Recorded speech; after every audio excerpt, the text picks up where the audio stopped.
গিয়েছিলেন নাকি আপনাকে ডেকে নেওয়া হয়েছে? সেখানে বিষয়টি হচ্ছে যে আমরা এই বিষয়ে আলোচনা বিভিন্ন ল অ্যান্ড অর্ডার, আপনারা জানেন যে বর্তমানে ম্যাজিস্ট্রেসি পাওয়ার দেওয়া হয়েছে সেনাবাহিনীকে, ল অ্যান্ড অর্ডার সিচুয়েশন নিয়ে আমাদের মধ্যে অনেক প্রশ্ন রয়েছে। তো এইসব বিষয়গুলো নিয়ে কথা বলার জন্য হচ্ছে আমাদেরকে আহ্বান জানানো হয়েছিল।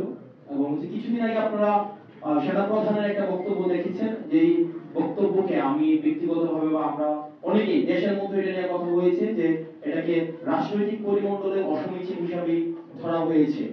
যে অন্তর্বর্তীকালীন সরকার প্রধানকে যেভাবে অ্যাড্রেস করা হয়েছে, যেভাবে অন্তর্বর্তী যে ইনক্লুসিভ যে নির্বাচনের দিকে নির্বাচনে ইঙ্গিত করা হয়েছে আওয়ামী লীগ সহ, তো সার্বিক বিষয়ে যখন আলোচনার কথা বলা হয়েছে তখন গিয়েছিলাম। তো এই বিষয়গুলো আলোচনা করা হয়েছে। আমার স্ট্যাটাসে সব বিষয় হচ্ছে একদম মানে স্ট্রেইট ফরওয়ার্ড, সেখানে হচ্ছে স্পষ্ট করা